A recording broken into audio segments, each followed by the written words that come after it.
What's up, everyone? Welcome to the Alex de Silva podcast. We hope you are well and having an amazing day, afternoon, evening, wherever you are in the world. And welcome to another episode.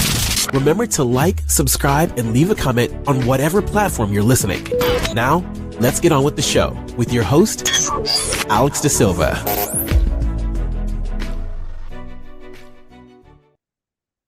Hello, everyone.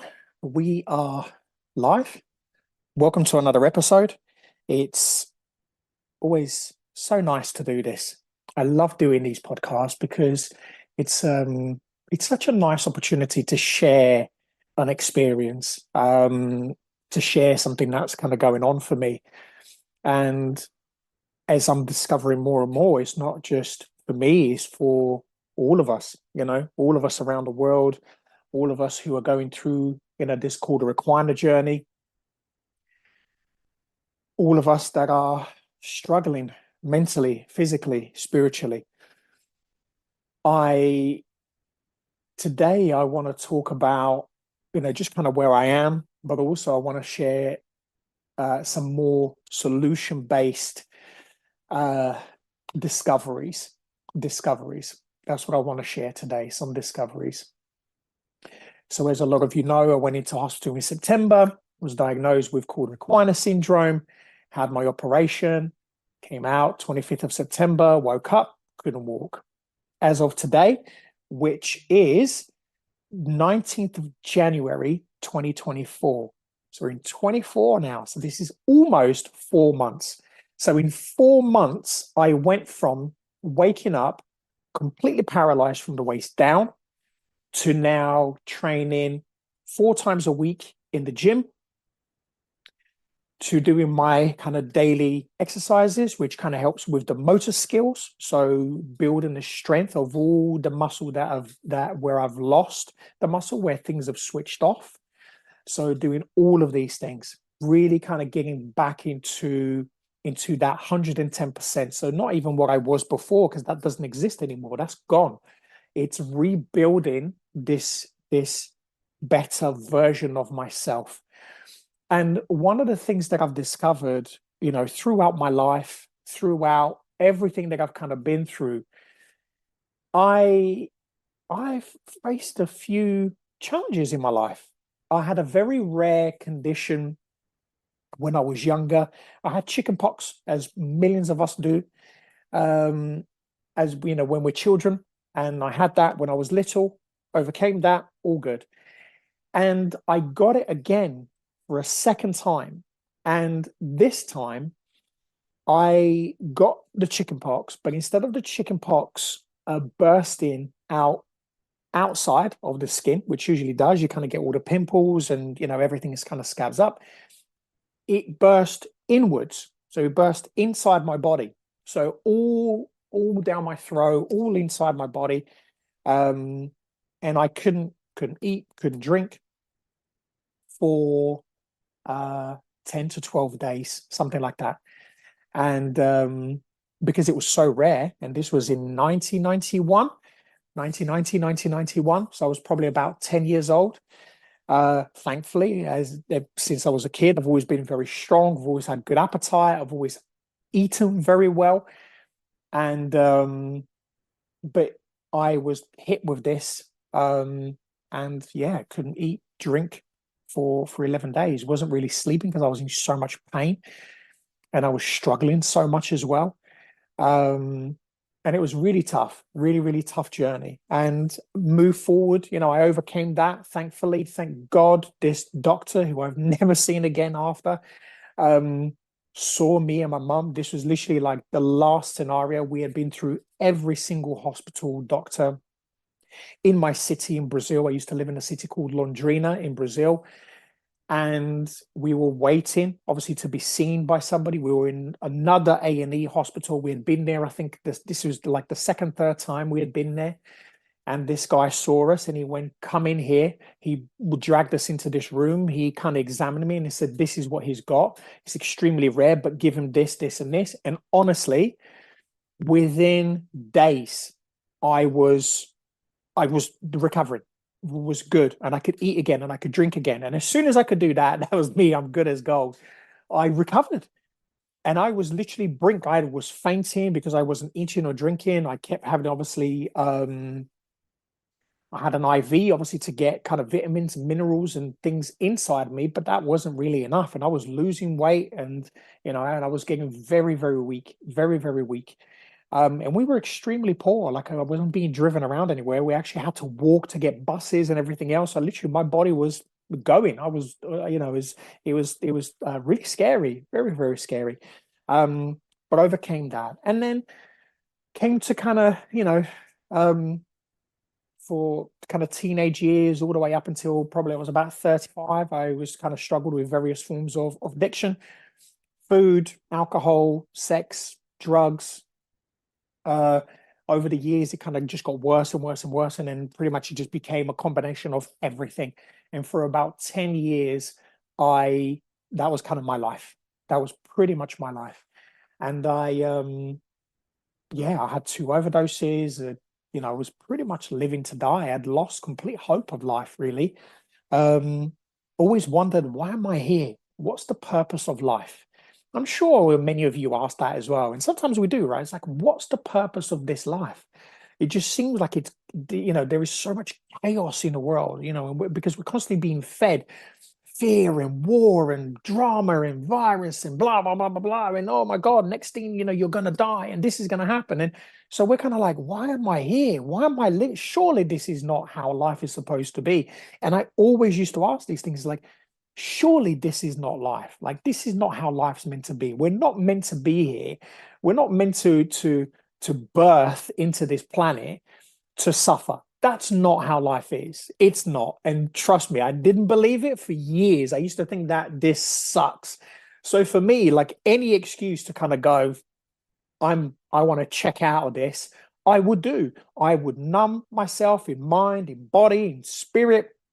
I would drink alcohol, I would eat food, I would do drugs, I would use porn and sex, and just be in all sorts of different relationships, being very promiscuous as well from a very young age. And again, that pretty much almost took my life, until I found recovery. And I've been in recovery this year. 2024 will be 8 years in June. 12th of June, I'll be 8 years clean and sober. And then I've done a ton of healing, loads of healing work. I've done plant medicine, I've done breath work, I've done meditation. I learned from a Buddhist monk, about mindfulness meditation. I came into a 12-step program, which, that in itself, whether you're clean and sober or not, I highly recommend reading that book, understanding it. It's such an incredible book to read and understand, like, just things that you can do for your life, just to make your life better. As a coach, as well as a wellness coach, honestly, it's phenomenal. It's incredible. It's such a great tool to life. It really, really is. It's such a great tool to life. Highly recommend you reading it. Alcoholics Anonymous 12-step program. Great book. We've got about 4 or 5 of them here in the house, because as you do, you kind of go through them as you're in recovery. And I sponsor, I coach, and I do all sorts of things. But one of the beautiful things about the 12-step program is it helps you in that healing process, helped me in that healing process. And I ended up going into recovery because I said, enough's enough. I had two choices for me, and this is how I am in life. I either give myself two choices: you're all in or all out. That's it. There's no in between for me. I tried the in between. I don't like it. It's not for me. It's like, when we get man flu, I either want to have the flu or I don't want to have it. And I don't like using the word hate, but I hate that in between stage, which is, a lot of people call the man flu. Just give me the thing or not. Like, that's me. Just like, either have it or don't. I don't care about the in between stages of things. So for me, one of the things I've also had to learn because of that is patience, because there are certain things in life where you're going to be in that between stage. And I'm in that in between stage. And I've been in these in between stages when I went from, being really, really ill as a kid, almost dying, into kind of that in between stage of finding, recovery, finding a solution, and then eventually that doctor, and then boom, got recovery, and was fantastic, and I've always been very strong, very healthy, very positive, and and just take challenges on. I'm just one of these people. And, and I've struggled through life. I grew up very poor, grew up in, very, very humble beginnings. Life it's not always been easy. There's been always been challenges. But one of the things that I've discovered is exactly that kind of mentality. You go all in or you go all out. I don't have the time, and sometimes I've had to learn that in between stage. Now, the importance of that in between stage is that's for me, as I've learned, is the growth area. So, you're kind of all out, all in, which let's twist it, positive or negative. Either way, however way you want to look at it, there is the in between stage where we go from a negative experience, because that's what a lot of this is. These are just experiences. We go from negative experiences into something positive, whether it's illness, whether it's mental illness, whether it's recovery, or whether you're building something, whether you're creating, whether you're manifesting. This applies to everything, because when you look at anything in life, starts from a problem. Generally, there's some kind of problem, something that needs to be looked at.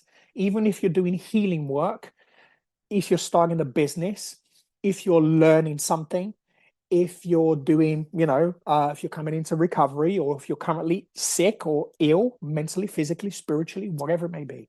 So there's always a problem. That's the negative part of things. There's always a problem. And then what do we want to get out of this? We don't want to sit in this bad part or negative or sick or illness or suffering. We don't want to sit in that. That's not who we are. And this is where a lot of the times we question life. We question things in here. This is kind of that part that I've learned. This is the part where we can really look at how things are. And if you don't, and you try to run or leap into the positive, you're going to miss the things that are really going to help you to benefit you in the positive. Why? This is why that middle part is so important. Because when you're suffering through something, you're really struggling with something, you've got to be able to go into the reflective part, the action part, the part that helps you to truly get into that negative part, which is the part where it's growth, the real growth area that makes you the best version of you, which a lot of us, a lot of you, a lot of times me, wanted to leap past those areas. When you're doing healing, when you're struggling, when you're suffering, you just want the solution now, now, now. Nobody wants to work for anything nowadays. And it's becoming a bigger problem, because what's happening is these experiences will only bring you back to the negative, because you haven't spent enough time looking, searching, finding, reflecting into the reasons why you're here in the first place. If you don't understand why you're suffering and you're trying to leap into a positive, it's only going to be temporary. Then you're going to get thrown straight back into that. Why? Because you haven't done the work. The work is the in-between phase. And the in-between phase is the bit where you've got to grind. You've got to grind. It sucks. It sucks. It's shit. It's painful sometimes. Sometimes it's a short journey. Sometimes it's a medium journey. Sometimes it's an ongoing journey. But it's not always. It's not constant. But the difference between being able to look at something to be able to then reach that goal where you become a better version of yourself, this is where you do the reflection. This is where you go into what I've written down today. And let's start through this. Mindset. Mindset is one of the most important things that you must master. And this is over time, by the way. And I hear people, I because of the coaching stuff I do breath work, I do meditation, I teach people how to become a better version of themselves. And I'm not one of these people that are like, oh, in 30 days, you can achieve this. Sure, there are certain things that you can achieve very quickly, but this is an ongoing journey. And I think a lot of people get misled that they think in 90 days you're going to achieve this, in 60 days you're going to do that. No. And I never say this to my own clients. And I work with very selective number of people for one reason. Don't waste my time and don't waste yours. Because if you are not willing to go through that journey from negative to positive, don't waste my time, because you are going to need to put a lot of work in. And why do I say that? Because I've been through it. I'm going through it again now with this cauda equina, waking up completely paralyzed to now being able to walk. I'm on crutches at the moment, but I feel amazing.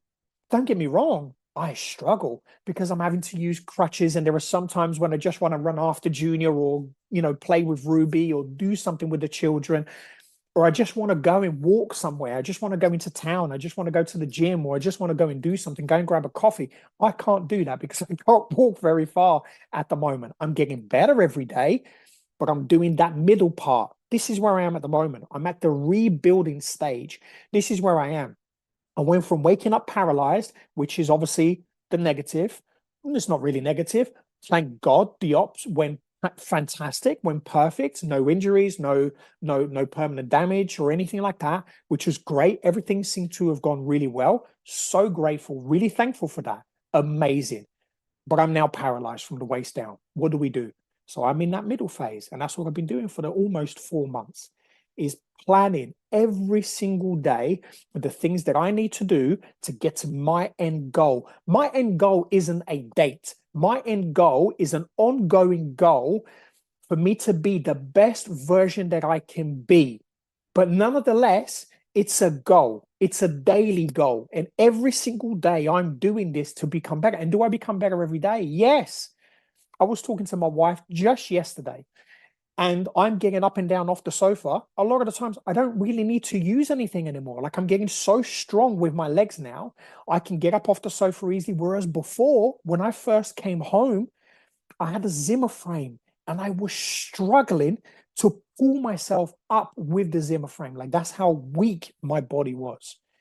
And I've always been very strong. I've always trained. I did martial arts for many years. I did CrossFit for years. I've done weightlifting. I've always done some kind of, training. So my body's always, been fairly strong. I've always been very active. I've always liked competition. So I've competed in CrossFit and martial arts. I've always done different things because I just enjoy it. So, but this middle part is the bit which is where I'm at the moment. And I call that the rebuilding phase.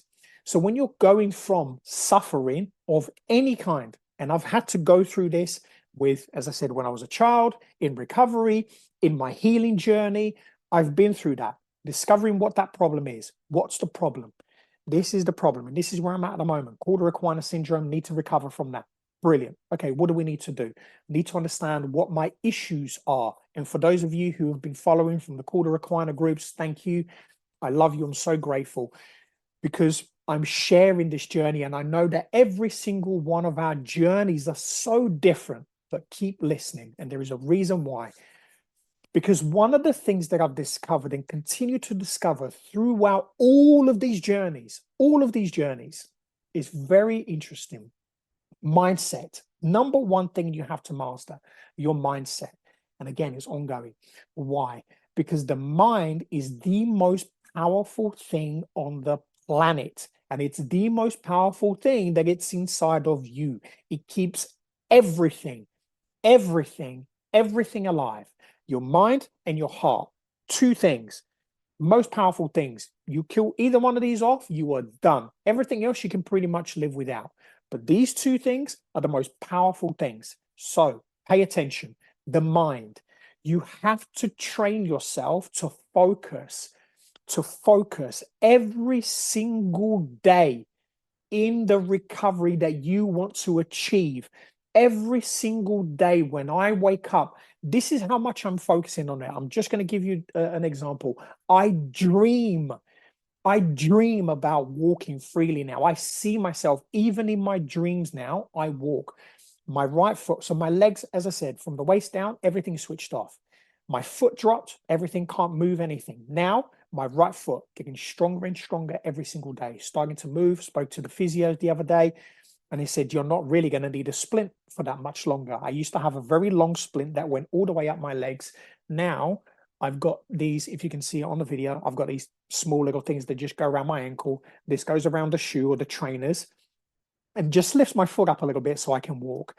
That's how far I've come, to literally not being able to get out of bed, to now having to wear these big old massive splints that just kept my foot, in that kind of 90-degree position or whatever, that position, so I could walk, to now having to wear these. Why? Because I'm working every single day to build the muscles that help me to walk freely. So one of the things that I said to myself in mind is I envisioned myself, what's the end goal? For me to walk freely, 100%, to go back to running. I enjoy running. To be able to go training, to jump, to do squats, to have weights on my back, to be able to build myself up to how I was, the things that I could do before, but much better, a much better version of myself, a much stronger version of myself. Why? To ensure that this never happens again, to ensure that I'm building a strong body. But it has to start with the vision, seeing myself every day. When I was in hospital, I used to tell myself, when I was in bed, when I'd go to the toilet, when I'd go for my walks, I would say to myself, my body's healed. My body's healed 100%. And I learned this from a book by Dr. Joe Dispenza called You Are the Placebo. If you haven't listened to it, go listen to it. It's amazing. And he talks about it there. He is also another example of someone when people say, oh, we're all different, blah, blah, blah. I get it. We are all different, but you don't understand who you are. Because if you knew who you were, who you truly are, you know that anything is possible. And I've been a testament to this throughout my whole life. So I understand how powerful I am. I know who I am today. And Joe Dispenza, Dr. Joe Dispenza, talks about it in his book too, where he says he was doing a triathlon. He got hit by a car. He got dragged down a road in this car. He ended up basically his whole spine, everything from the neck down, he would have been pretty much completely paralyzed. They were going to fuse his spine. They were going to do all sorts of different operations. And he said, no, I'm going to heal myself. He shipped himself home, no operation. They kind of fixed him, I guess, as best as they could. He went home, and within a month, he had already healed and fixed his body. How? The mind. The mind is the most powerful thing that we have. It sends every single signal across your entire body. Lifting your eyebrows, moving your ears if you can do that, breathing, talking, moving your eyes, opening, closing your eyes, opening, closing your mouth, taste, everything, moving your fingers, your toes, everything, going to the toilet, bowel, bladder, your stomach, how everything works. It's in your brain. Just really focus on thinking the capabilities of your brain. When you understand the power of your mind, what your brain can do, you will start to realize that you can do anything. You just have to focus enough of it to make it happen. And this guy healed his body. I was listening to this audio book. I couldn't run around anywhere. I wasn't going anywhere fast because I couldn't go home until I could do stairs. So I was going to be in hospital for a while. So what did I do? Every single day I did my exercises and I would focus on healing my body. I would tell myself every single day, even today, I say to myself, my body's healed. My body's healed. My body's healed. Every single thing, my feet, my legs, my muscles, my cauda equina, the nerve, the cauda equina nerve, that is healed 110%. It works perfectly. It's in perfect condition. And I say to myself, the herniated disc that caused the cauda equina, that was a medium degenerative disc. It's now healed 110% and it's functioning perfectly. My spine is healed and perfectly aligned and functions 110%. Do you understand all of these? And I say this to myself every single day. And where am I now? I am now healed. My body is at the rebuilding phase. So every day I'm rebuilding. I'm still telling myself these things to the point now where my brain understands this so much that I dream about it. I dream myself of running the other day because my left foot is taking a little bit of time for it to wake up. But my left toes in my dream started moving, my foot started moving, and it was just a signal to me to say, don't worry, it's happened. You're good. It's already there. And I believe it. I know it is because everything else is working. So why not? And this is the thing, when you understand, when you can see it and you can focus on it 110%, you can make anything happen. And I hear people say, oh, it's not my journey, this, blah, blah, blah, blah, blah. I had somebody yesterday, I shared, one of the episodes of this incredible woman. If you haven't listened to it, go listen to it. It's the previous episode, Lydia. Go listen to Lydia's episode and even everybody else that I've previously interviewed. This is the difference with all of them, is that their mindset is different. They want to recover. They don't want to have that life. They don't want to have this life of misery. They don't want to suffer. So they don't go into the victim. Because here's the thing, you have two choices, negative, positive. It's that simple. It's that simple. So you either choose to accept that this is your life and that's how your life is going to be until the day you die, or you say, no, that's not going to be my existence. I don't accept that. I'm going to do everything that I can to become the best version of myself. Go and read You Are the Placebo or listen to it on Audible, which is what I did. You will see there are now thousands and thousands, if not millions of cases of people that have done this. Somebody said it to me in one of my posts. There is a number of people, even in those groups, in the cauda equina groups. There was a guy from India. There was another. In 2 years, they did all the work. They worked hard every single day because they didn't want to live that life. They made a conscious decision in the mind. The mind is the most powerful thing. They visualized where they were going to be and they became it. Dr. Joe Dispenza, paralyzed from the waist down. Go watch some of his videos. There are millions and millions and millions of views on his videos. He tells his story. Go and listen to it. Honestly, you will see for yourself. When people think that this is how your life is, it's not. It's not. This is what you believe it is. So you've become that. You've become that. And I challenge you listening. Doesn't matter what you're struggling with, cauda equina, mental illness, you're suffering from a disease, you've got cancer, doesn't matter what it is. I challenge you to change that mindset. It doesn't matter, but I challenge you to change that mindset, because what have you got to lose? What have you got to lose? You are where you are. So what have you got to lose? Ask yourself that question. Be really honest with yourself. Allow yourself to get angry. Call me whatever names you want to call me. I don't care. But challenge yourself to do something different. I challenge you to do something different. I challenge you to start to see who you can become. Because it doesn't matter what the doctors say. It doesn't matter. The physio said to me, even the NHS physio that comes to my house, the community physio, she said, well, your left foot might not, recover fully. And I went, absolutely not. It's recovering fully. It's already recovered 110%. Everything else is just things that just happen the way that they're meant to. That's it. It's happened. It's already happened. I know it is because I can see myself. I've already told Lydia. I said to her, she said, in 2 years, you'll be running a marathon with me. I went, I'm in. Let's do it. I'm in. I'll make that commitment. I'll run the next marathon with you. She's running a marathon. She's been through it.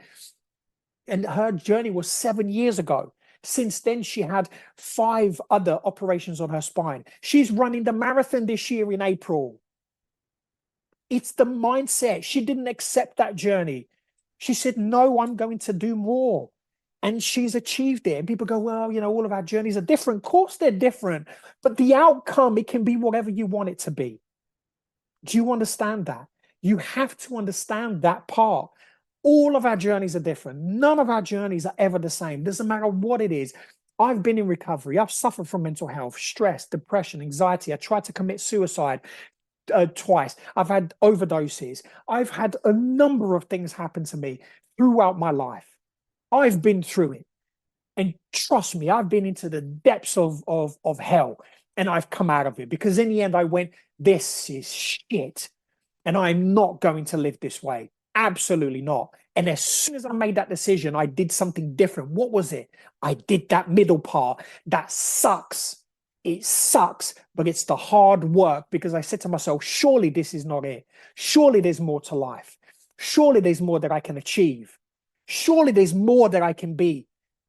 This can't be it. Surely not. And trust me when I tell you, when you do that middle part, which is where you've got to have patience, but you've got to do the work, it's the believing. We did the seeing who you want to be, the life you want to live. Where do you want to go? What are the things that you want to experience? And when you can see those things, you then start to believe it. How? By doing the work. When you do that middle part, you do the work every single day and you just keep it in the day. Some days I have great days. Some days I have really tough days where I've got to pick up this crutch and it gets on my nerves and I have to walk and I can't just do things by myself. It sucks and it hurts. And it is emotionally, sometimes it can drain me, but these things are okay. It's okay to go through this. It's okay to struggle. It's okay to feel pain. It's okay to go, for Christ's sake, come on. But it's the middle part. But you know what that part is doing? It's making you stronger. It's making you more resilient, because if you don't give up and you keep doing everything that you are meant to do, you're just going to succeed. You're going to continue to succeed because you wake up the next day and you didn't give up and you continue doing the things that you were meant to do. And if you stay focused every single day, keeping it simple, keeping it really nice and simple, just keeping it in the day. That's all we have, is just the day. My goal is to now run this marathon with Lydia. My goal is to, become, a successful businessman, an entrepreneur, an investor, a healer, an author, best-selling author. These are my goals now. Now that I'm rebuilding, to have a podcast that is going to reach tens of millions of people every single episode. These are my visions every day. And I say these things 2-3 times a day to myself. And they're coming true. They're already true. It's here. It's happening. Look, I'm doing this now. So the manifestation part is that next part. And this is why that middle part of the journey from negative to positive to reaching a goal is so important, because it's the manifestation part. Some things are going to come to you very quickly. Some things are going to take a little bit of time. But the thing is, keep trusting yourself, keep trusting the process, keep seeing, keep believing, keep doing that work every single day. For those of you suffering with cauda equina, the nerve, because it traps the nerve, the cauda equina nerve, it stops the blood flow, it stops the oxygen. So what happens? It switches everything off. But when something's switched off, it doesn't mean it can't be switched on. Switch it on. Use your brain. Switch it on. This is what I do every single day when I say to my foot, it happened now, is look, I'm just about to tell you, I say to myself that my foot is going to move. What happens? My left foot, it starts to twinge on the inside. The nerves are there because it knows it has to move. It's operated. The operating system's working. It may not be at the level that I want it to be, but it's working. And this is the thing. You've got to look for the smallest little details. You have to look for the smallest details, because when you can see something, you can see it happening, you can feel it happening, it's happening. It just means that we now have to work to rebuild this, which is that middle part. It's the rebuilding phase to where you want it to be. And this is that part of the manifestation, which is so important, because when you're going through this, you have to do the work every single day in order for yourself to heal. And if you're going through the cauda equina, heal yourself, forgive yourself, let go of the anger, the frustration, experience it. Sure, experience the anger, experience the frustration, do whatever you want to do. I hear people going, oh, cauda equina took my life away. It's you. Cauda equina happened to you. You took your life away because you haven't given yourself any other option. You haven't done anything else. You haven't done anything else long enough for you to know whether it's worked or not. I don't know. I'm assuming. But I can see with a lot of people, and you can see it when people talk and when they share stories, where it's a lot of people who have just given up. And you can see those who have given up, but they're dying for a bigger hope because they reply to all the positive posts and they go, "Thank you so much. You've given me so much hope. You're really helping me. I'm so grateful. I needed this." And that's that community, because you surround yourself with winners. What do? You win.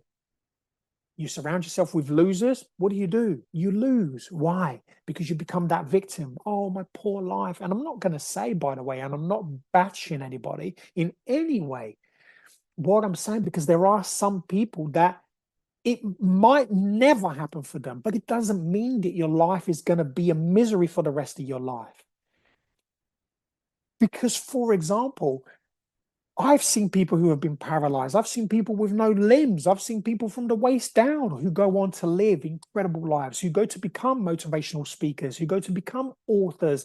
They go and inspire other people regardless of what's happened to their body. Why? Because it's the mind.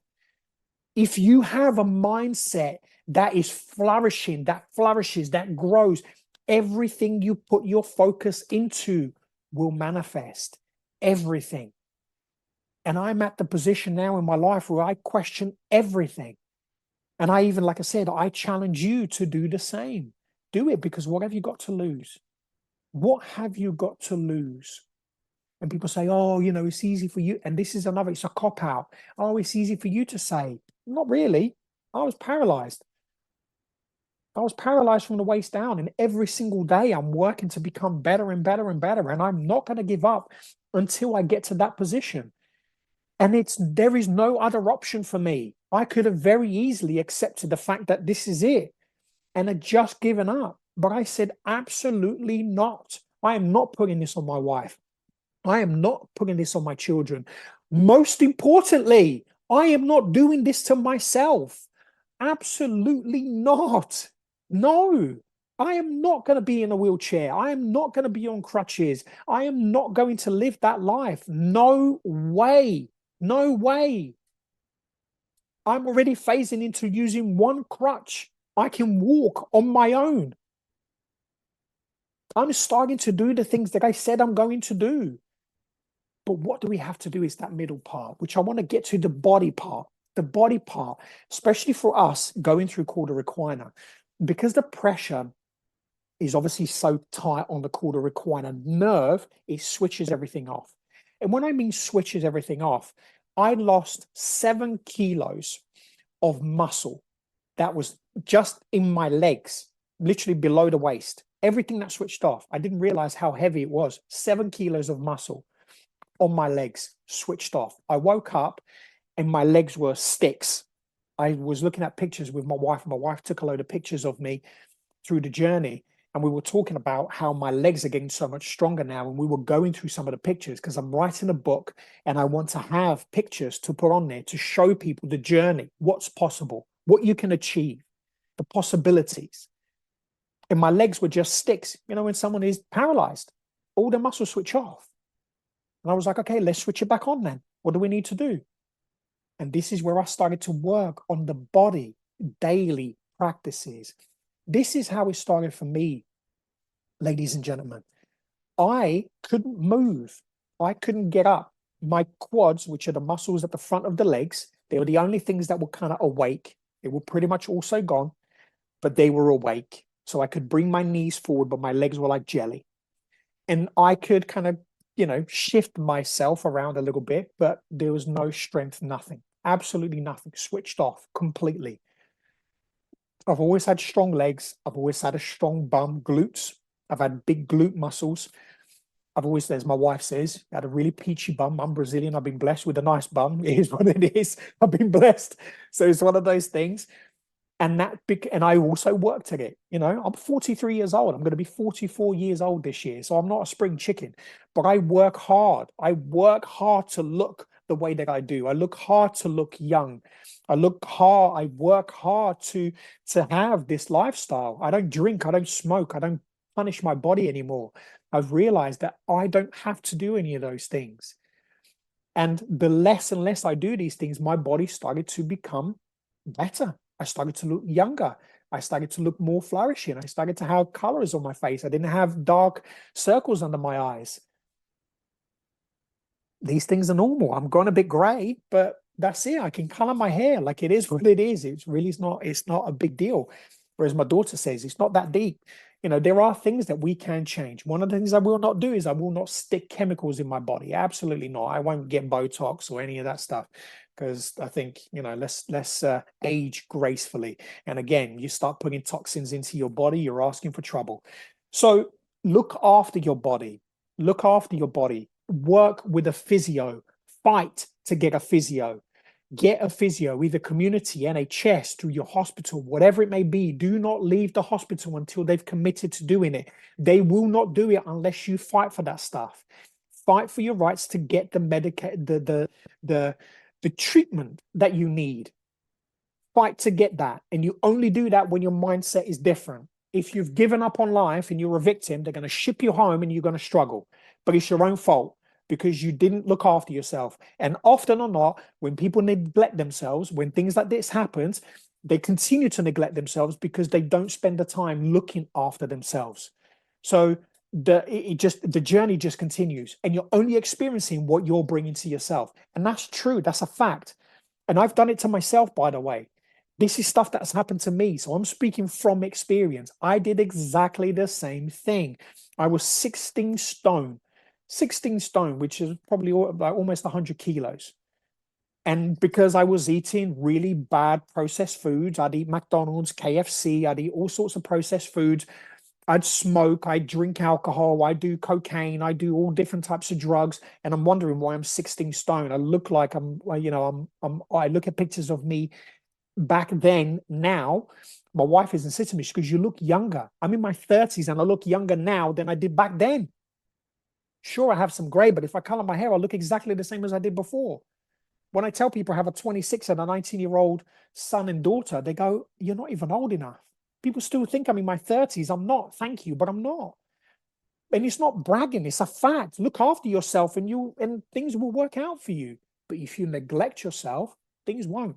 So start looking after your body. Your body is your vessel. You are a mind, body, spirit complex. That's what you are. Mind, the most powerful machine in the world. The body is what you carry yourself around in. And if you neglect your body, don't blame anybody else. Blame yourself. It's only you. I've had to come to terms with this, and it's horrid. It's horrible. It's a horrible existence. When you realize that you are the one that has put yourself through this and you are the one that's going to get yourself out of it, there are two things that happens. You cry, you get upset, you get angry, you get frustrated, but you heal. You start to do the healing work. You start to go through an acceptance. You start to go through forgiveness, and you start to man up, woman up, whatever you want to say. You get courage, you get brave, you have faith, and you start to do the work. You start to hold yourself accountable because you know you put yourself there and you know that you're the one who's going to get yourself out. No one else.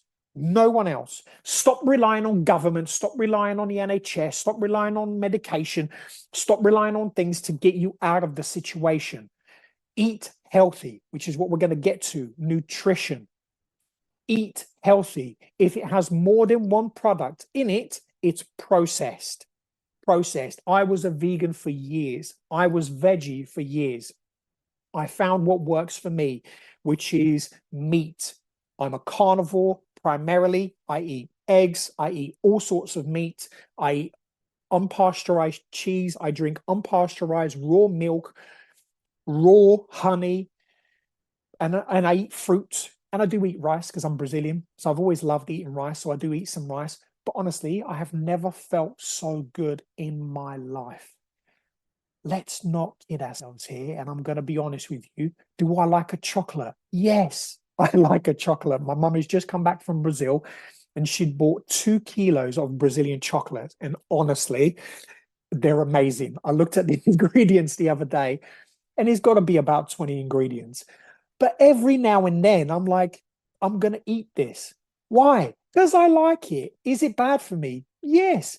But listen, life is for living. And come on, let's be honest here, okay? I'm all for living healthy. And listen, if you can see me on video, you can see I am not fat. I'm generally very muscular. And, I've got a great physique. And my physique is just getting better because of course, I will cut out the sugar and stuff like that. So it's not something that I eat all the time or I eat forever, but I have a very healthy lifestyle. I eat, I train, I do all of the things that I'm meant to do. Having a chocolate, having a bit of ice cream, or treating myself, is that going to kill me? No. Again, be very mindful of how media perceives things. And I've seen this in a carnivore, community. Don't eat this, this is shit and this is bad for you, blah, blah, blah, blah, blah, and this is going to kill you. Come on, if you eat one or two, it's not gonna crucify your life.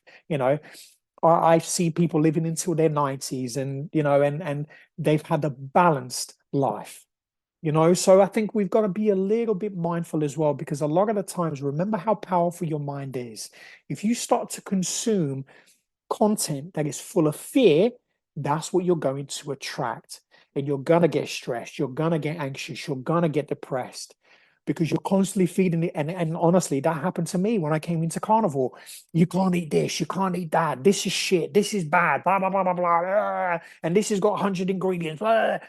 And don't get me wrong, like I'm very mindful, but come on, guys, let's be realistic. One or two little things here and there, it's not going to kill you. Do you know what I mean? Like, let's be very realistic. But for you who's struggling, like me, I've had a food addiction. I've been addicted to food. I will happily eat a whole pot of Ben and Jerry's. If you left me a few years ago, I would have eaten that kilo of chocolates in an instant. No issues. But now I have a lot more self-control. It's called self-control. Because when you have a strong mindset, because you're constantly working through things and you're doing that healing work, you learn to have self-control. You learn to have a balance. So doing your daily exercises, I go to the gym. Somebody asked me this in the group, so I'm going to share it in the hope that you listen to this episode. What do I do at the gym? I have a chest and triceps workout that I do. Chest and triceps. I only use the machines because I can't use free weight because of obviously having the spinal condition or having the surgery. So I can't really do anything with free weights. And obviously my legs are not strong enough for me to be carrying free weights around. So I do everything in a machine, but I do it with resistance. So as in heavy enough weight that by the time I finish my set, I'm like, okay, I'm struggling a little bit now.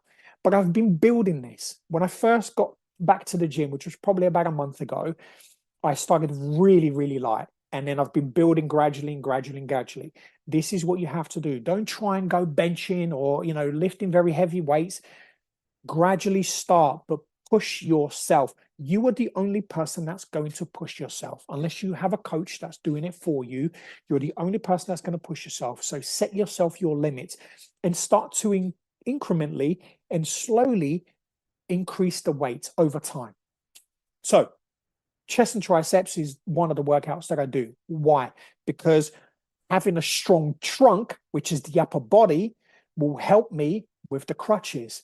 If you have, a walking frame, a Zimmer frame, or if you're in a wheelchair, having a strong core, these things are important. Back and biceps. This is the next workout. I break it down into this because when you're doing these workouts, you're working these muscles anyway. So chest, triceps, back. So when you're pulling things down, your biceps is also working. So back and biceps. So you work these muscles together. And then the next one is I do a leg workout. Now, for us, people who have suffered with cauda equina syndrome, working your legs is how you are going to walk again. So every single day, regardless of what I'm doing, I do 5 minutes, 5 to 10 minutes on the treadmill. I can't walk very fast. I used to walk at a level 6 or greater, or whatever it is. It was like you can kind of put up the speed. It used to be the speed 5 to 6. That was kind of like walking speed. I used to run between 10 and 12. If I wanted to sprint, it would be 14 or whatever it is. I'm now walking at 1.2 to 1.5. So that shows the difference to how things used to be to how I am today. But nonetheless, I'm walking. And every single day, every time I go in there, today I did 1.4. I went back to, I did 1.2 for a little while. Now I did 1.4. And then I'll do 1.4 now, continuing just to do that 5 minutes. And then eventually we'll increase 1.6 and it'll go to 1.8 and into 2, and so on and so forth. So every time, just increase things over time. There's no deadline to this. And I think this is where people get frustrated, including myself, is that we want the results now.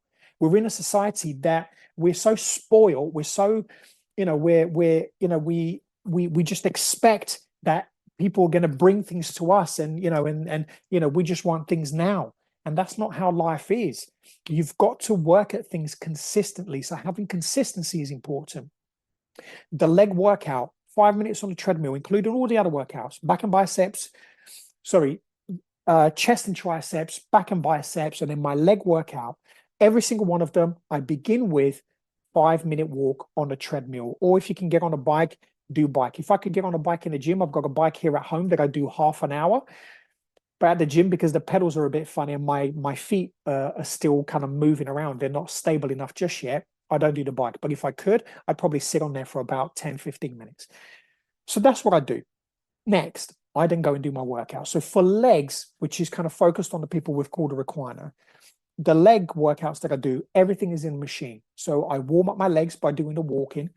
Then I hold on somewhere. So I do 10 squats 3 times. So just 10 squats 3 times, just to warm up my legs and start to kind of engage and fire up the muscles. So the muscles are the glutes, the hamstrings, and the quads, which are everything below the waist, so above the knee. So the muscles at the front of your legs are your quads. The muscles behind the legs are your hamstrings. And then you've got your glutes, which are your bum. Now, why are these muscles important for you to build them? Because these are the muscles that keep you upright. These are the muscles that help you to walk, that help you to stand up, because everything then is attached to your back. So it keeps you at an upright position. But also, as you build and tighten those muscles, stops you from shifting your hips. If, like me, when I first started walking, my hips, I was doing like a chicken walk where I would, my hips will kick out as I'm walking because all the muscles had switched off. So my hips have got no control. So what you're doing is you're tightening and building those muscles up. So your pelvis, your hips are in a nice stable position. And that's why doing leg exercises are so important. If you want to rebuild your muscles, if you've suffered from cauda equina and your muscles have switched off.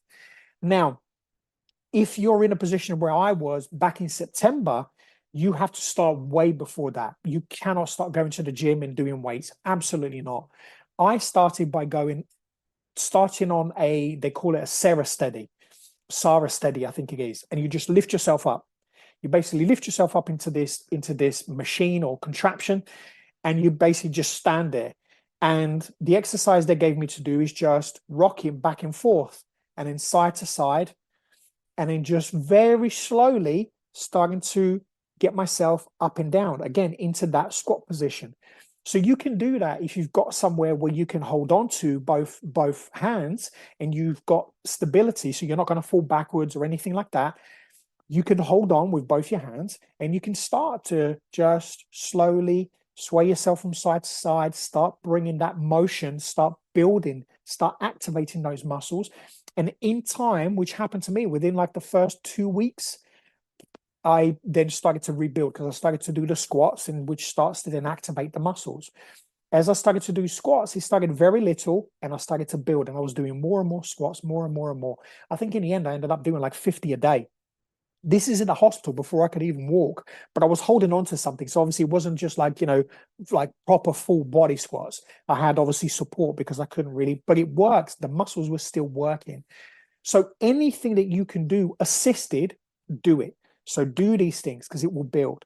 The next phase I went into was stepping, learning to stepping forward. So I would step forward with my right foot 10 times. Then I'll do it with the left.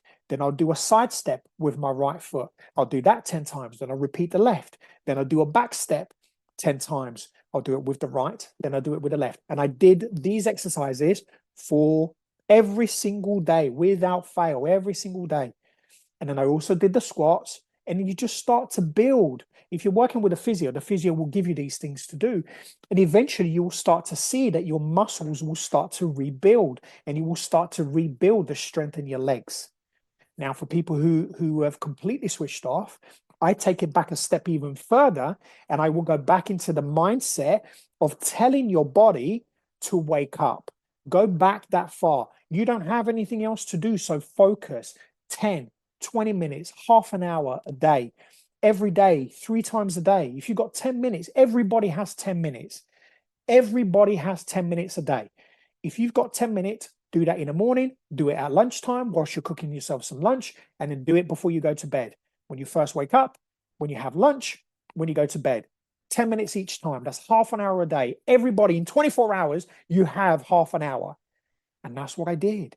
Every single day, I would tell myself when I go to the toilet, when I go and have some food, when I'm sitting down, when I'm doing breath work, if I'm doing a meditation, I kept telling myself, my body's healed, my body's healed, my body's healed. All of the things that I said before. And you start to create and manifest, and then eventually you start to feel. And what happened with me is I started feeling little tingling sensations, just the nerves, like almost like the nerves were waking up, started feeling these like buzzy sensations. And then eventually here we are.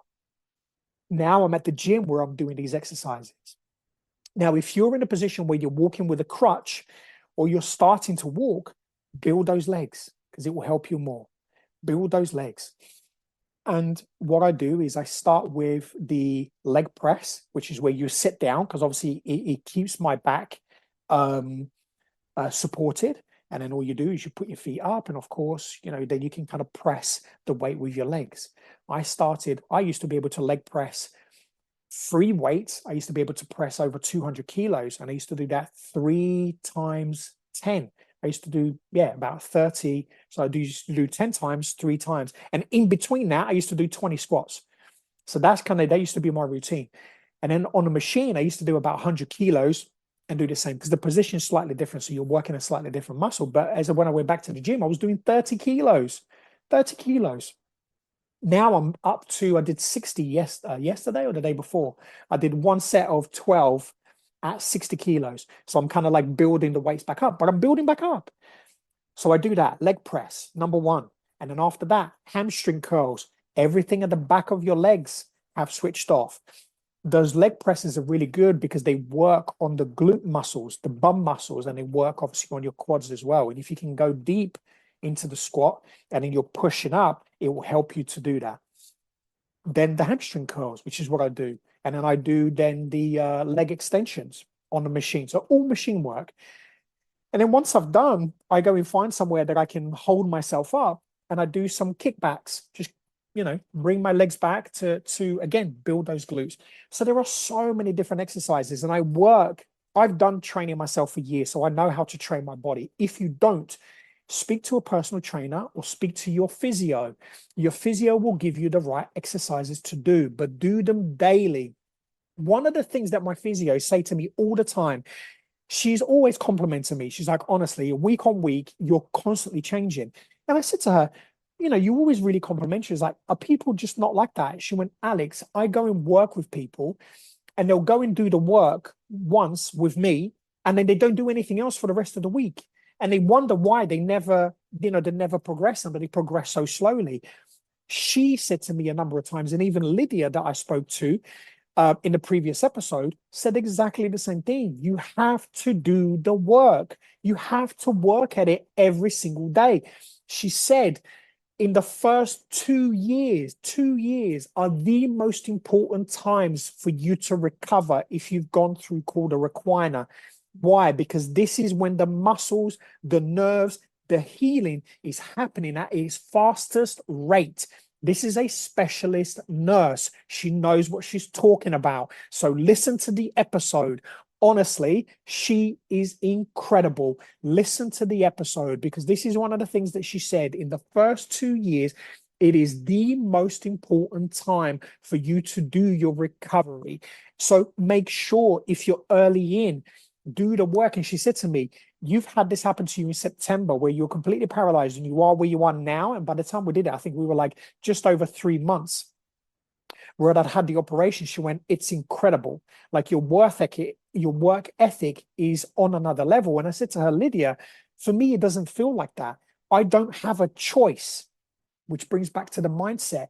Don't give yourself a choice. You keep giving yourself a choice that you're going to suffer, and this is what your life is. Well, this is it. Like you're never going to give yourself anything else.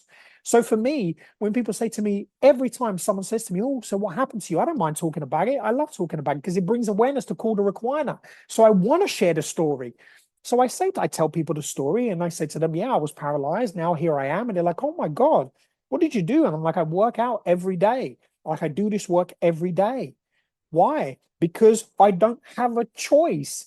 I want to have a lifestyle where I can go back to, to running, to training, to doing CrossFit, to doing martial arts, to doing all the things that I was doing, but better. I'm going to be an even better version of myself. I already am, because my mindset is on such a different level because of cauda equina. So when people curse and they say, "Oh, cauda equina, fuck this and fuck that," and I'm like, I am so grateful that this has happened to me.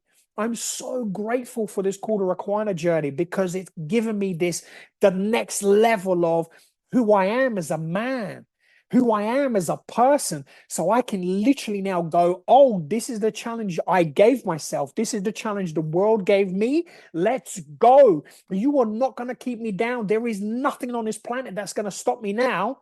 Because I've recovered. This is me. Now we're going to rebuild. And not just that, I'm going to share this story with every single person on this planet so they also know now how to do it. You've messed this up by giving this to me now. And this is how I talk. This is how I say things. This is what I believe. So you think that I'm sitting here crying and going, "Oh, cauda equina has ruined my life." I'm like, absolutely not. You've given me this, and now I'm going to share it with every single person on this planet, because it doesn't matter what you suffer with. As long as you do this stuff, you are going to succeed. So thank you, cauda equina. I love you. I'm so grateful that this has happened. So here we are, work in the body, do these exercises. Even if you're not struggling with cauda equina, but you're struggling with something else, you're going through the healing, the mind stuff that we talked about, the body, doing your daily exercises, nutrition, stop eating crap food. I read a study not too long ago that said before we used to consume anything between 5 to 10% of our daily intake of food was processed. Like 5%. It was like a very, very small amount of our nutrition, our daily intake of food was processed. Now it's 70%. 70% of our daily intake is processed foods. Processed foods. It's insane. And when people say to me, "Oh, so what do you eat?" It's like, I eat twice a day. I go to the gym. I fast in the morning. I do intermittent fasting. I do it every single day. The only thing I have in the mornings is I used to have coffee. Now I have cacao. We have ceremonial cacao, which is pure cacao. I drink it with raw milk. And I either have raw honey in it just to give it a bit of sweetener, because obviously it's very bitter, or 100% pure maple syrup. I don't buy anything that has anything else in it. It's got to be pure. And I put that in there just for a bit of a sweeter taste. And I drink that. And then I go to the gym, I do my training, and then I'll have some lunch. What do I have for lunch? I have 6 scrambled eggs. That's what I have, 6. And I'm 5'11". I'm 5'11". I'm currently, I haven't weighed myself since the hospital, but when I was at hospital, I was 80 kilos. So I was 87. So I dropped 7 kilos. I must be rebuilding at the moment. So let's say I'm probably 82, 83. I don't really know. But I eat 6 eggs. I have some raw cheese in there, and I season it with some really good salt. And I have bacon, 4 rashers of bacon. That's it. That's it. So high in protein, high in fats, and it's got everything that I need, pretty much everything that I need. And I am lean. I said to my dad the other day, we was having a conversation about nutrition, and I lifted up my top and I said, "I'm 43 years old," because I said to him, I told him what I eat for breakfast. And he went, "Oh my God, if I eat this for breakfast every day, I'd be fat." And I lifted up my shirt and I went, "Dad, do I look fat to you?" I said, "I'm 43 years old. Look at me." And he went, "Bloody hell." And he saw my physique, and this is me rebuilding. I'm not even where I used to be, and like I'm already looking better than I used to before. And then for dinner, I'll have big steak. Sometimes we'll have lamb or whatever meat that you like. Sometimes we have chicken. Tonight we're going to have a nice chicken. And I'll have, I do eat some veg. We love carrots at home, so we'll have maybe some carrots. I also love rice. The kids love rice. One of the things I will share this with people, carbohydrates aren't all that bad if you eat the right ones, the single ingredient carbohydrates. I do like to eat rice, but one of the things that I've learned, there is a recipe out there that if you buy bone broth, not the crap that people have in a bottle, that stuff's garbage, as in the actual pure bone broth, which is when they melt it all down, it comes in a glass jar. Buy that. It's got very few ingredients. It's usually bone broth, water, and salt. That's it. 3 ingredients. And I buy the one with collagen as well. So obviously you get collagen in there as well, which is good for your joints. I take 2 tablespoons of that and I put it in some water and cook that in the rice. Honestly, it's incredible. The taste is amazing. And also, the bone broth is very high in protein because it's obviously pure animal protein. So it's got all the amino acids, everything that you need in there as well. The kids, I feed that to my kids. They absolutely love it. My son, my daughter cannot get this down quick enough. My son is 2, my daughter's 5. So feed your kids the things that you want to eat. Feed your kids the things that my son eats 4 rashers of bacon. And if you look like we see kids his age, and he's big, he's strong, he's a strong kid. My daughter's the same. She's getting, stronger and stronger.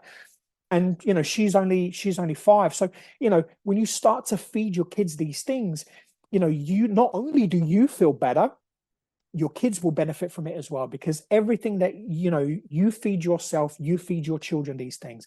And do we have treats? Yes, we have treats. Sometimes we'll sit here and we'll have some popcorn and we'll watch a movie. Like, come on, let's live life a little, let's enjoy ourselves, right? So sleep is the next one. Sleep is such an important thing. I get between 6 and 8 hours sleep nowadays. I try to get between 8 and 10 as much as I possibly can. My daughter is an early riser. She wakes up between 6 and 7. My son, sometimes wakes up at 8 o'clock. Sometimes we have to get him out of bed because he loves to sleep. He's like my wife. With me, if my body wakes up, my body wakes up. I'm good. But 6 to 8 hours, 8 to 10 ideally, if you can. If you have young children, as you know, sometimes kind of 6 to 8 is a little bit more realistic, but good quality sleep. And what do I mean by that? Switch your phone off after a certain period of time. Switch off any technology in your room. I put my phone on airplane mode. No one needs to contact me. No one needs to call me in the middle of the night. So I put my phone on airplane mode, and I leave my phone, on a desk. I try to kind of switch things off. We have blackout blinds everywhere in the house as well, so we get a good night's sleep. Like, our bedrooms are pitch black. The kids' room exactly the same. Our bedroom exactly the same. Create the lifestyle you're going to teach your children as well. This is so important. These things are so important. Switch your phone off, before you go to bed. I usually put my phone on silent. I don't really touch my phone, before I go to bed. I like to kind of watch programs with my wife. My wife and I obviously building, our businesses at the moment. We've got some really great goals for 24. So we're doing some work at the moment. We've got some incredible things happening. So, we do some work together on the laptop, but then as soon as we're done, we switch things off and we just enjoy time together. We enjoy time together. These things are important because sleeping means you're starting to calm yourself down. If you're stuck to your phone and you go to bed and you're staring at your phone, it's no wonder you can't sleep. You have to switch your phone off, and I even, I say it to my wife sometimes, like, just get off your phone, put the phone down and just get off of it. Allow your mind, your body to start going into rest. The problem is why so many people are always restless. The reason why they're always stressed, the reason why they're always anxious is because they're constantly on their bloody phone. And also, the reason why everybody's depressed is because you're constantly comparing yourself to other people. Create your own journey. Take these things on board and start to create your life. If you don't create your life will get created for you. And if you're seeing with the things that are happening right now, it's not going to be a happy one. So take control of your life. It's really, really important. So really focus on these things. daily exercising, nutrition, sleep, rest, take time. I don't train every single day. I do my my motor skills. So I do like body weight stuff with my legs. Like I'll do glute bridges, I do, pelvic floor exercises to make sure my bowel and bladder, are working, perfectly as they used to. I do other glute exercises. I do exercises for my hamstrings, but that's literally me laying on my bed, belly down and lifting my legs up. Like, very simple things, walking around, making sure that I'm using my legs. And these are just kind of things, because I think what can happen as well is we get so engrossed in watching TV and just switching off, that what you don't realize you're also doing is you're switching your body off. If you're sitting on your ass all day and you do nothing, you are not going to build anything. You're actually decreasing. And one of the things that I read whilst I was in hospital is every single day that you're in hospital, your muscle decreases. You probably lose muscle mass by up to 10% a day.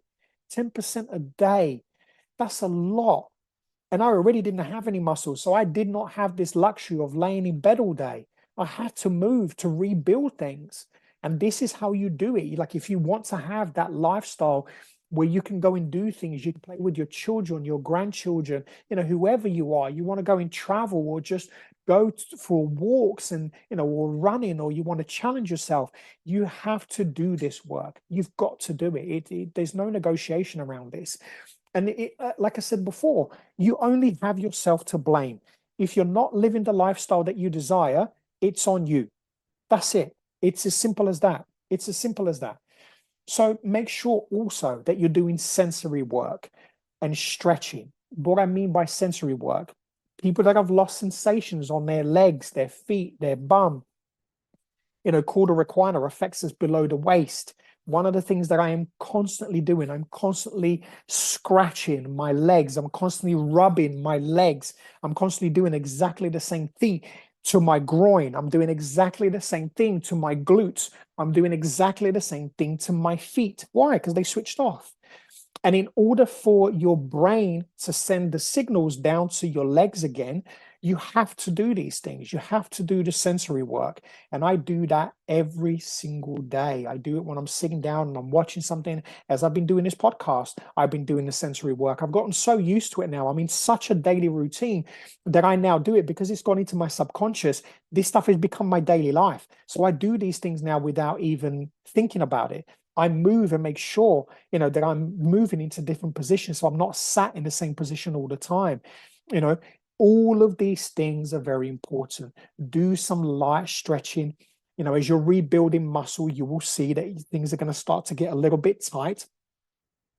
Just before Christmas, I was sat on a toilet. I was just about to get myself up. I reached down to pick up my pants and my shorts, and I pulled a muscle on my back.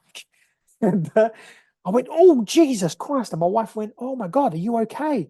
I said, "Yeah, I've just pulled a muscle on my back," and started laughing. And she knew why I was laughing. She went, "Well, at least the muscle's awake." So this is the thing that I've learned as well, is to always turn something into a positive. It sucks, don't get me wrong, because it's bloody painful. But thankfully, I've got some painkillers. And I called my doctor as well, and he prescribed me something that was stronger, and he helped me massively. For those of you who are going through cauda equina, you have nerve issues, or you have nerve pain, you have any sort of pain, get yourself some strong CBD oil. Strong CBD oil, 40% is the one that we have. And there were times when I was getting some, because obviously my feet are waking up and I'm constantly sending the messages down to my feet. I started to get these twitches on my feet that were really painful, and they were keeping me awake. So I started to take some CBD, no issues, gone. The pain's gone. Everything still works perfectly, but at least it helps with the pain. And some more natural way of pain management, instead of shoving fucking pills that you don't know what's in them, and they have all sorts of side effects as well. That's another thing. Be mindful about the things that you stick into your body. If you've got problems with going to the toilet, I was taking Laxido, and I would take, for 1 or 2 days, and I'd be suffering for like a week, because these things, the side effects, like it just affects you so badly. And I stopped taking them now. And if I need anything, there are certain foods you can have, prune juice. There are other things that you can eat that helps you with your bowels. I'd much rather do that. And I also do the exercises, pelvic floor. I do, glute bridges. I do any form of exercises that are helping me to re-strengthen the muscle on my pelvic, the pelvic floor is that kind of pelvic area that is responsible for your glutes and your bladder. And I also do the exercises, twitching the muscles on your bum. And obviously, if you have a vagina, obviously your vagina muscles or your penis, making sure that you try to move your penis and your buttocks, your anal muscles. I can do that now. I couldn't do it before. It was all switched off. Now I said to my wife, I was like, oh my God, I can twitch my bum. And we were laughing. These things are so important. And even if you're not suffering through this, whatever it is you're going through, do the necessary exercises. There is something you can take away from this with whatever it is that you're trying to achieve, because there is always a solution to these problems. And if you want to really recover, do that. Finally, around the body stuff, get a physio. If you don't have a physio, get one. Invest the money, because I can guarantee you now, if you're a smoker, you're a drinker, and you eat crap processed foods, if you've got the money to waste on this stuff, or if you're taking drugs, still, you've got the money to invest in these things, invest in a physio, invest in your health, invest in making sure that you're strong in mind, in body, in spirit. Because if you don't, again, it's your own fault.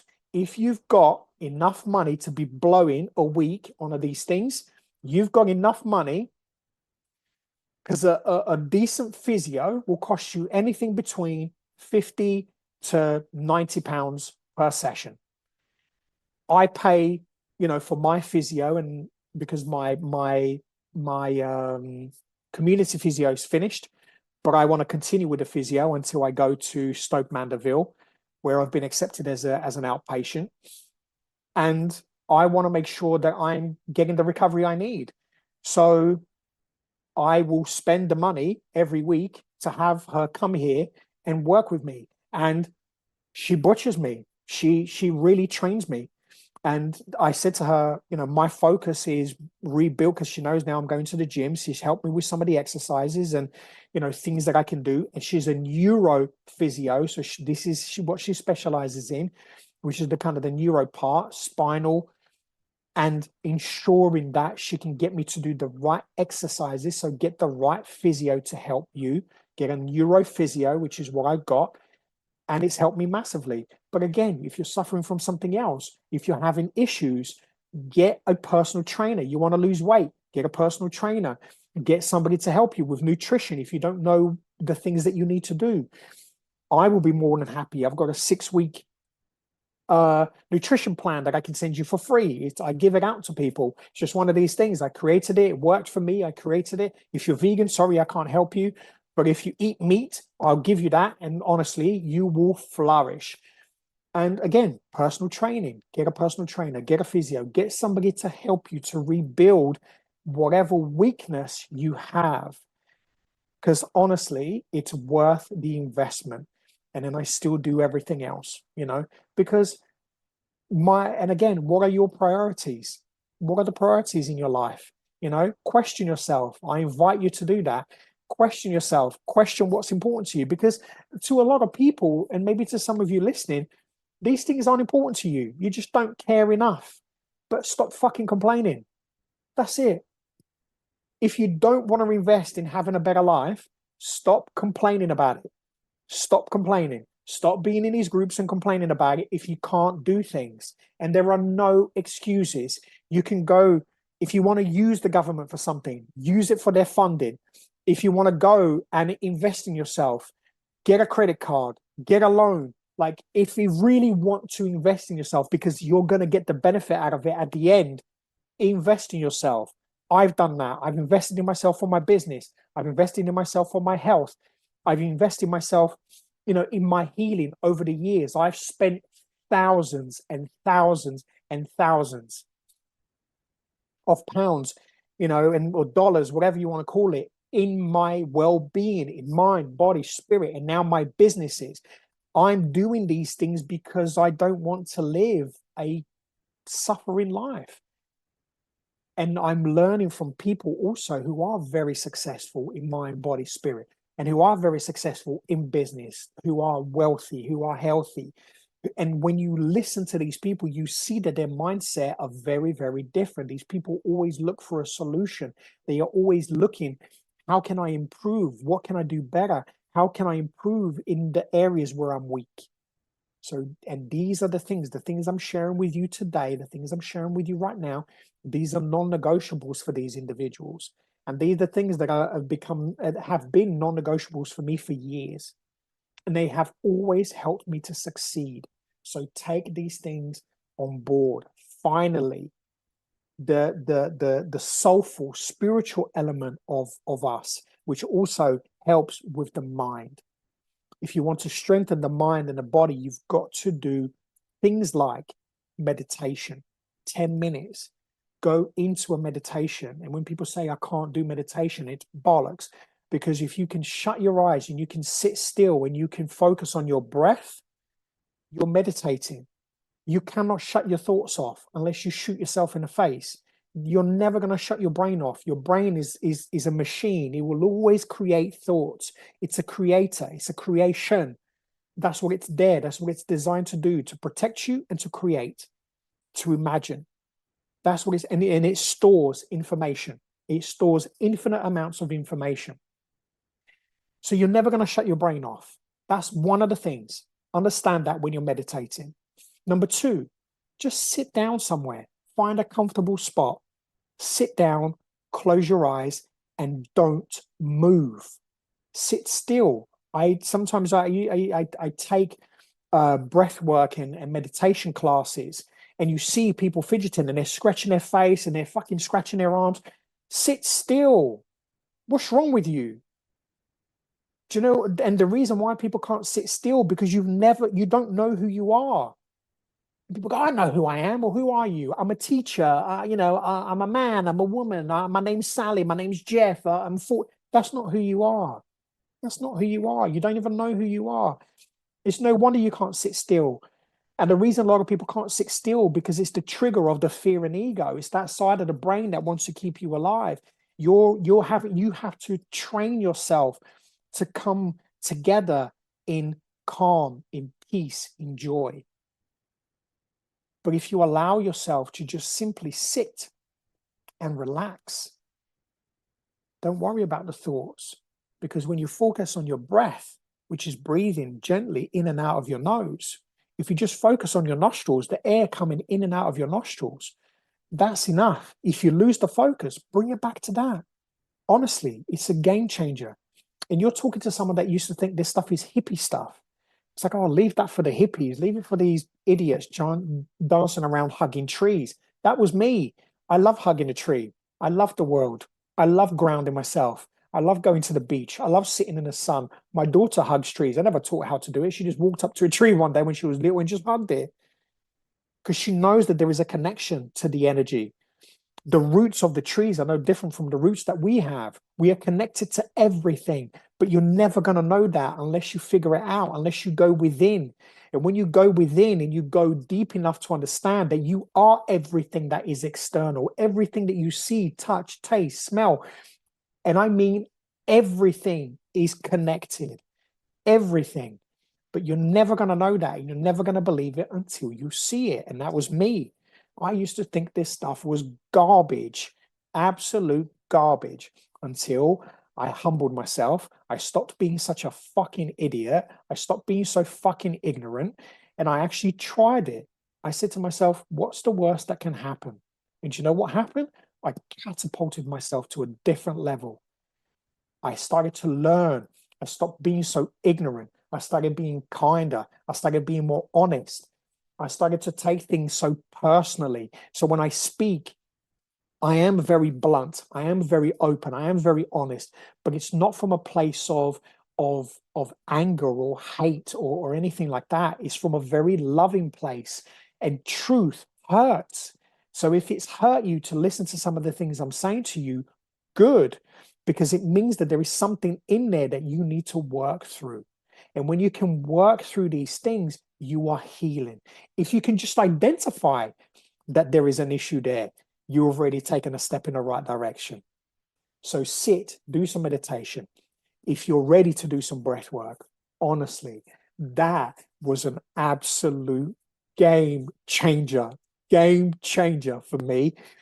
When I engaged myself in breath work, oh my God, it's on another level. Meditation is beautiful and you can go deep.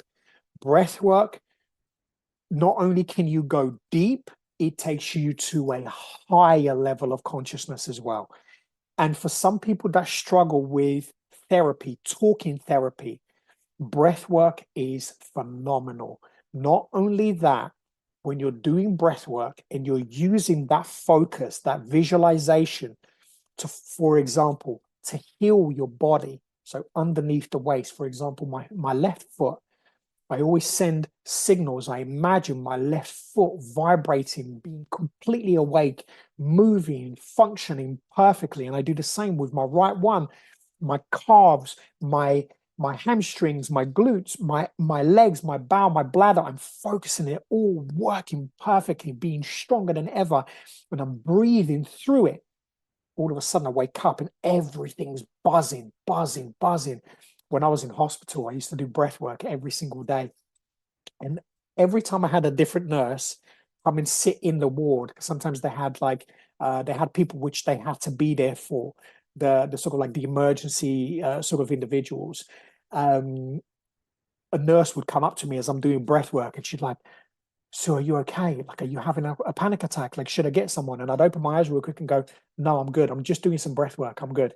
And I'd close my eyes again and I'd continue doing it. And then I'd come and have a conversation with them. And they'd be fascinated by it. They'd be absolutely fascinated by it. And it just became a normal thing. People knew that that's what I'm doing and people just leave me alone. And, and they saw my recovery. They saw how much I leaped forward with my recovery by doing these things. Finally, laugh, really laugh as loud as you can, enjoy yourself. I try to do it with my kids. I play fight with them. I'm rough and tumble with them anyway. I laugh with them, I play with them, I tickle them, and and we watch films and we watch funny things. My wife and I and my two older children, we're constantly sending each other funny videos on Instagram. So we're always laughing, we're always keeping that vibration, because when you're laughing, you're sending those signals to from the mind to the body. And when you're creating joy and happiness, how does it make you feel? Calm. Because when your body's calm, your body's not stressed, your body's not anxious, your body's not depressed. And what you're doing to yourself, especially if you're suffering from cauda equina syndrome, if you're stressing your nerves are not acting, your nerves are not growing, your nerves are not healing. So make sure that you keep yourself in a calm, joyful, fulfilled state. And you only do that when you do everything that I described to you. Engage in these things. If you want to change your life, you have to put the work into it, which is that middle part. It's that middle part that I've just outlined to you. I outlined everything. Two things that I forgot to mention: gratitude and affirmations. Affirm. You heard me affirming the things that I say to myself. Affirm the things that you want to become, the things that you already are. And those same things that you're going to be, things that you already are. I say to myself every single morning, I'm a billionaire. I'm an international best-selling author with 130 million books sold worldwide. I'm a global podcast host with tens of millions of people listening to my podcast every single episode. I'm an entrepreneur, I'm a business owner, I'm an investor, and I'm a healer. And I go on to thank my family, my team, the people that make this possible. I'm living it right now. This is who I am. It is it. This is it. I thank my sponsors. I thank my partners. I thank my team. I thank, my management team. I thank my wife and children. I thank all the people that, that I connect with, all the people that are that I want in my life, the people the podcast that I'm going to go to, all of these things. I say to I've already said what I've just outlined to you. I've said this already once this morning. This is the third time I already said it, and I'll say it again throughout the day. And I've told you what I say about my body. I'm rebuilding my body. My body is perfectly healed. It works perfectly. It's in perfect function. My bowel, my bladder, my legs, my quads, my glutes, my hamstrings, my calves, my feet, everything works perfectly. My cauda equina, my nervous system is working perfectly. It's perfectly healed. It works, perfect function. Everything is healed. My spine is perfectly realigned.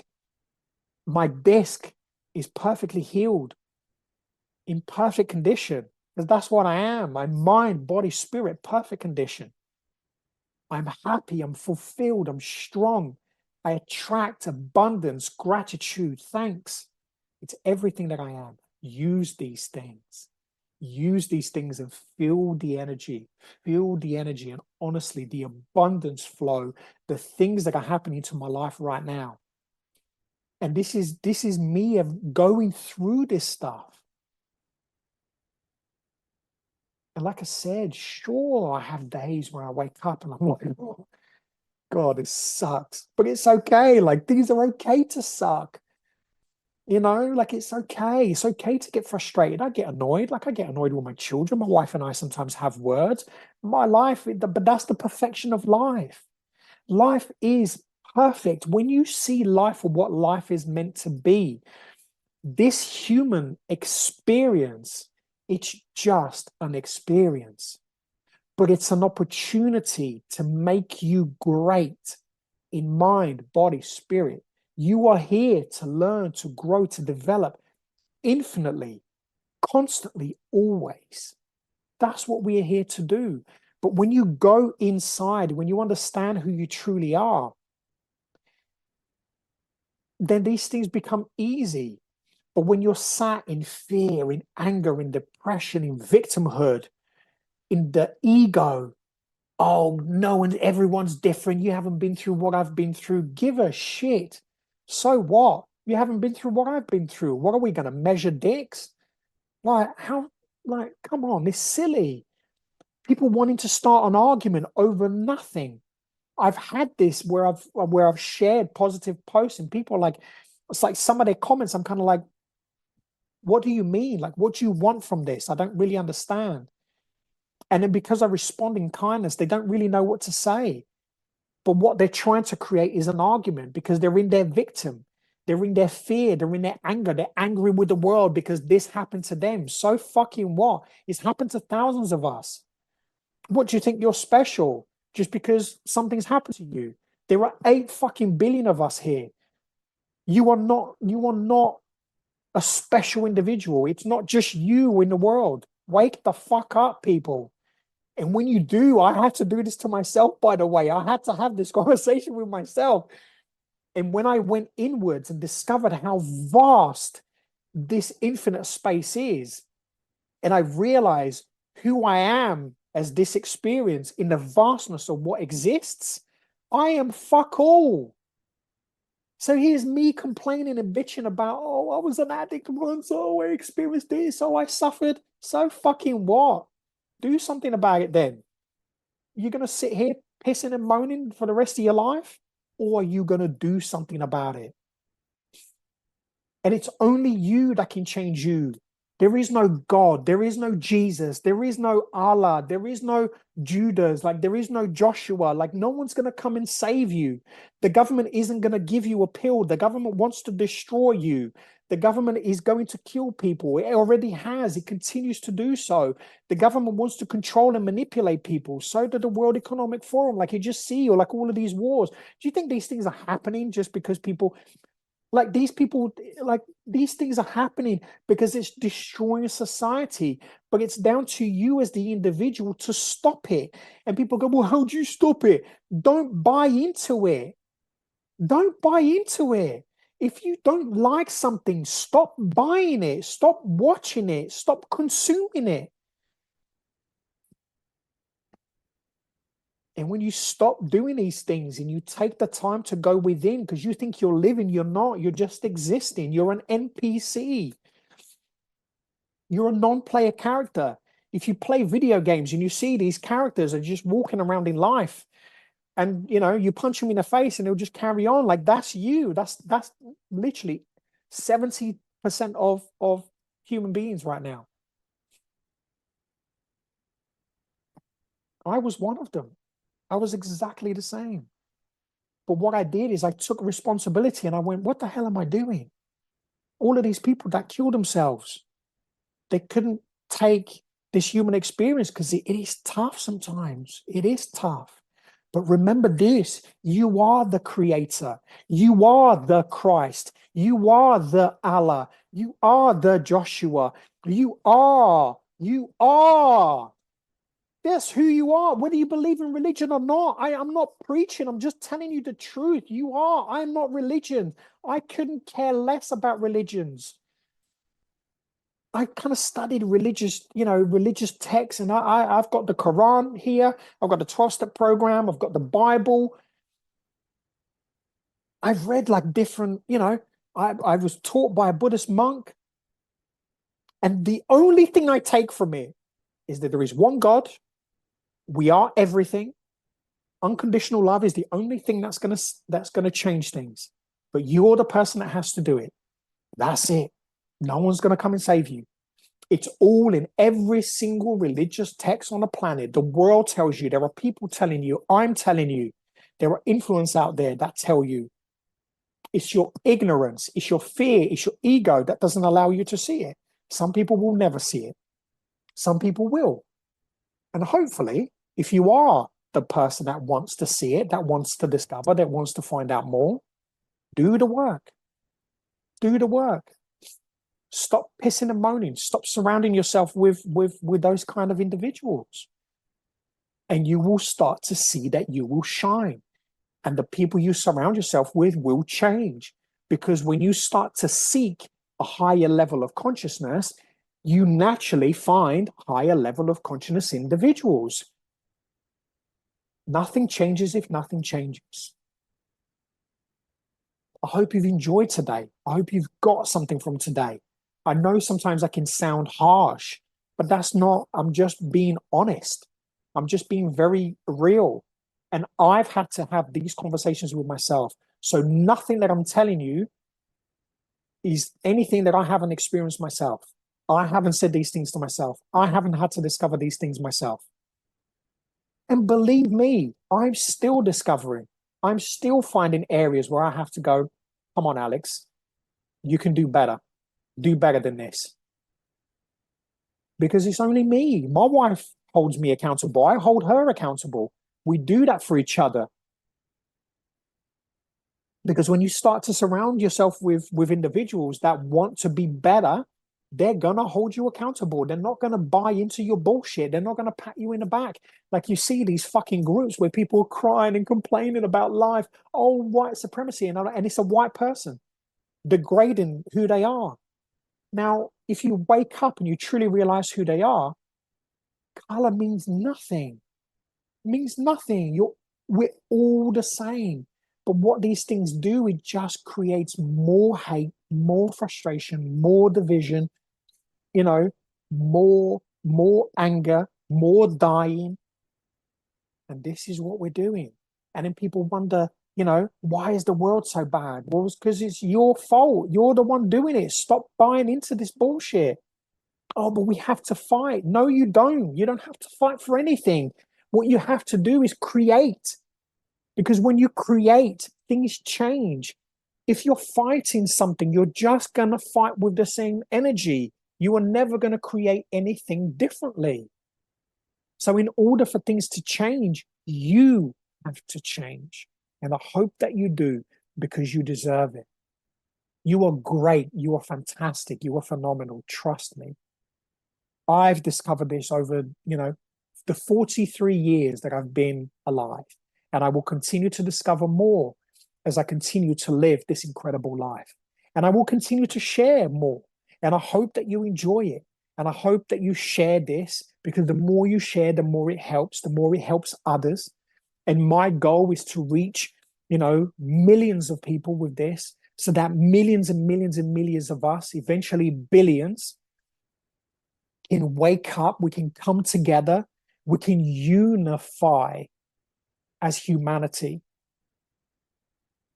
And we can start to build things differently, because at the moment, people are building things for us that we don't want, but we don't have a choice because we think we don't.